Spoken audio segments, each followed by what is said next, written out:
Nahuli ka ang isang insidente ng bukas kotse sa Valenzuela. Ang bag na nakuha mula sa isang nakaparadang SUV may lamang mahigit 70,000 pesos. Balitang hatid ni James Agustin. Nakaparada sa labas ng isang shop ang SUV na ito sa MacArthur Highway, Barangay Dalandalan, Valenzuela City, mag-alas 2 ng hapon nitong Sabado. Masdan ng isang lalaki na binuksan ang pintuan sa passenger side dahil may kinuha siya sa loob. Ilang saglit pa dumating ang dalawang lalaki na nakasakay sa motorsiklo. Pumarada sila malapit sa poste at bumaba ang angkas. Naglakad papalapit sa SUV ang angkas at binuksan ang pintuan sa driver's side.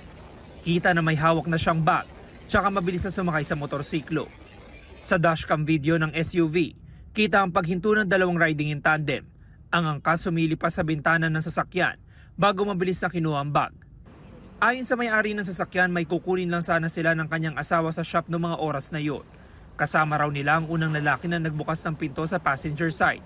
Inopen siya ng husband ko kasi may pinakuha kami doon sa kasama namin. Pagkakuha niya, di naka-open pa yung car. Ilang minutes lang pagkatapos noon, dumating na yung mga salisi.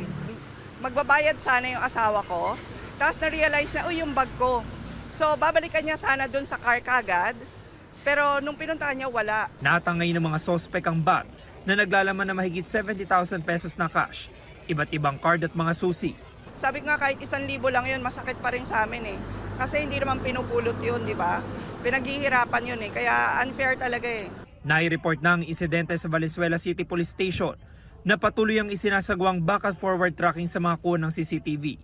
Umaasa naman ang biktima na sa lalong madaling panahon ay mahuhuli ang mga salarin. Lumaban sana sila ng patas, di ba? Yun lang. Kasi kami, lumalaban kami ng patas, araw-araw nagtatrabaho kami. James Agustin, nagbabalita para sa GMA News.